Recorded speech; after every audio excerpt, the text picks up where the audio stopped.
So I did something a little bit crazy. Went and bought a gravel bike, something which had completely passed me by these last few years. But so many of my mates are doing it now, and there's a big Rafa Prestige coming up very soon. So I thought I'd give it a try and see what it's all about. And I could have got a Factor LS. They do look very nice, but you're looking at the best part of £6 just for the frame set. So by the time you put some decent wheels on it and all the rest of it, you're up to 10 grand easy. And that's kind of more than I wanted to drop on something that I might not continue with that much. So this Cannondale Topstone 1 carbon Lefty was on sale, 25% off, 6.5 grand. I thought I'd give it a whirl. You know, what's the worst that could happen? Maybe I have to sell it for 5 grand in a few months' time. And basically, you know, I like the concept. It's an interesting design from an engineering point of view. And I didn't really want to go for something that was just so similar to my current bike, because the Ostro LS gravel bike it looks like any other Ostro. It's slightly beefed up. When we measured the fully naked frame actually the other day, it was 1 kilo, just over 1 kilo, so 200 grams more than my Ostro. So not masses, but it's the big chunky tires and bigger wheels that kind of add the extra weight, and you end up around about the 9 kilo sort of mark. So you know, it's kind of too similar. I don't want two bikes that almost look the same next to each other and expensive. So I thought I'd go for something a little bit more unusual. I like the idea that this has a little bit of suspension, because some of the gravel that we've been doing around here, I did it, the Rafa Prestige before on a road bike the first time, my S-Works, which was interesting, but they've got progressively tougher over the years. And then I tried it on my hybrid mountain bike, which you can see in some of my earlier videos. That was okay, but it's 150k this next course, and you need something reasonably fast on the flats, on the smooth sections. So this should be a good kind of middle ground that you can hammer it down the rough stuff without getting shaken to bits. There's 10 mil of play at the rear axle here, which translates to 30 mil at the saddle. It's just got one pivot here with bushings now instead of bearings, and it pivots around that. Mosquito, little buggers. Have to keep watching my legs for the mosquitoes. And then this Lefty fork, it's a carbon Lefty. I think it's about 1.35 kilos. So, you know, you're looking at almost a kilo more than a normal fork. So it needs to be worth it. It's only got 30 mil of travel, which isn't a lot, but it's enough to keep it quite smooth. And you just have the air pressure goes in here, the rebound damping down here, and that's it. And I haven't ridden it much yet, not in anger, but it does feel smooth. You have a lockout lever up here. So really, you know, that's it. What else to say? I mean, it's carbon frame like all the rest of them. I have gone a little bit light. This was going spare at the local bike shop, so I snaffled that. That's only 76 grams. I've got 2 of these that have been with me for about the last 20 years, and they go on whatever bike I happen to be riding at the time. 75 grams AX lightness. It's either a Phoenix or the other one, I can't remember which. But so I've dropped 300 grams just with those 2 there. There's no front mech. I'm not super convinced about one by, to be honest. I'd rather it had 2. I don't like the big jumps on the cassette.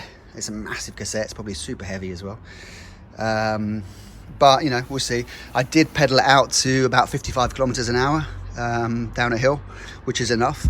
So that's okay. And the low gear looks plenty low enough as well, which is fine. So that's all good, but it's just the gaps in between each gear are a bit chunky for my liking.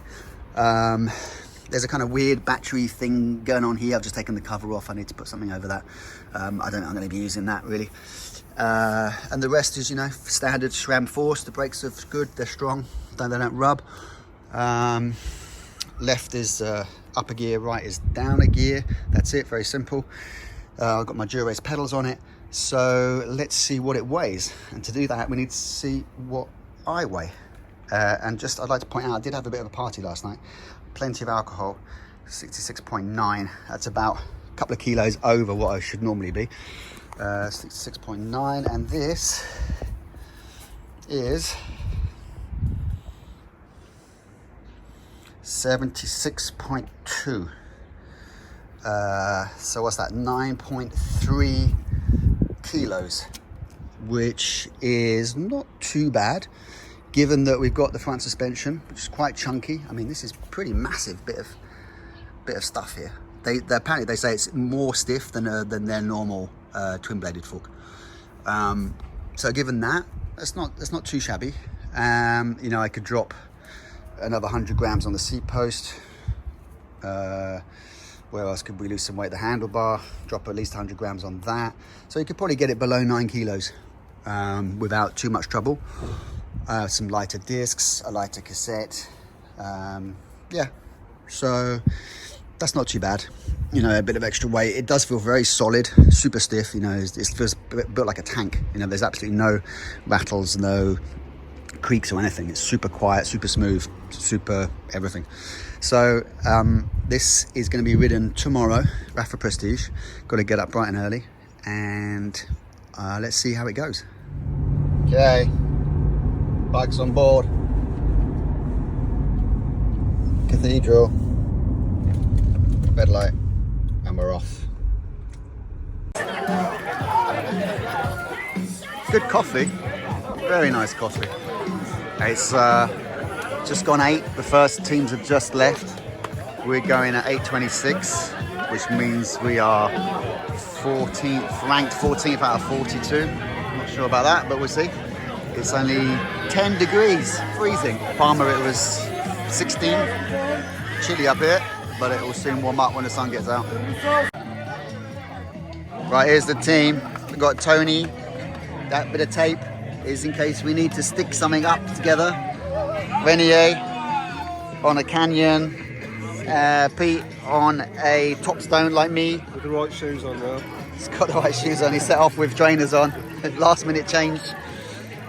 And we are off very shortly. Sun's up.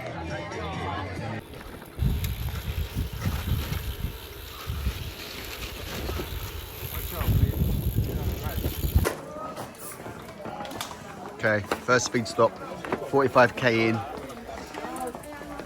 We're doing good. We're doing good, aren't we, Renier? We're winning. Right, let's get the fuck out of here. Let's go, okay. Okay, so I'm going to try not to fall off while filming this. Quite a gnarly section here. Oh, fuck me. Right now! Left! Navigation's not our strong point. But very nice trails. A bit of a mixture of everything, really. This is the wrong time to be filming this. Oh my god.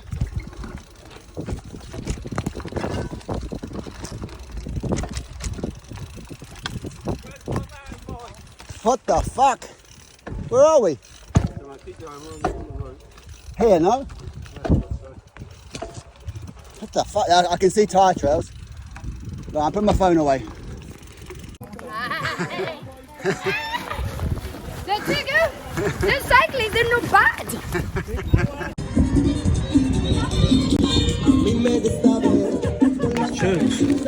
These are really tasty. Second feed stop, 85k. We're doing all right. Some rough sections which are slowing down people without suspension in our team, but we're doing good. We're hanging in there. We haven't punctured yet, which is a result. It's a little bit dusty, but excellent so far. Really smooth over the bumps. Yeah, it's great. This is a 15% climb. One I've never done before. I've had 2 punctures, repaired the front one. Back one I tried, but it's not staying up. The back is seriously flat. But I'm hoping it's going to get me up here.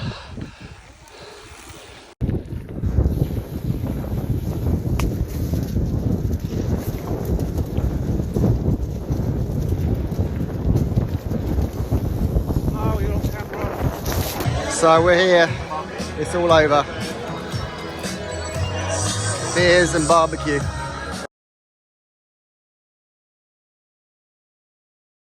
So that's done and dusted. 145k of gravel riding, and I think we did all right. Not too bad for old blokes. Our team name was Cranky Old Gits, or the Cogs. So we did all right. Beat some younger people. Didn't win it, but you know, did all right. And so the bike did great. I was really pleased with it. Really surprised just how smooth it was over what was some quite rough gravel. You know, it was a lot. There was a portion of it, I would say about 10%, was really mountain bike territory, and there was a lot of people walking it. So this bike handled it pretty well. You know, there's the tires are big volume. You're getting, you know, bit of comfort from the front fork. I was flipping between locked out and active for the different, you know, for the road sections and the off-road sections. The gear shifting was all great. I had plenty of range. We went up some very steep stuff, and this first gear was good for that. You know, above sort of 13-14%. We're using that biggest cog, a 44 tooth, I think that one is. And that's a 40, I think, on the front there, and you can pedal out to 55 or so that's great. The big lesson that I learned was to go tubeless properly, because these are tubed tires, and I had 2 punctures. First in the front, which I managed to seal with some of my famous foam that I normally use for my tubs on my road bike. That worked beautifully, sealed that nicely, but the bit that I had left when I got the rear puncture was not enough to seal this one properly, so I had to pump it up like 3 times, which was annoying to say the least, and I finished on it pretty much flat, really. But apart from that, you know, once I get that set up tubeless, yeah, great. You know, I really enjoyed it. I'm a bit of a newbie to gravel, really. I used to race mountain bikes a bit back in Switzerland when I was younger, so I enjoy that kind of thing, but I always preferred the going fast on smoother roads kind of mountain biking. So this is great. The route was really good. The weather was fantastic.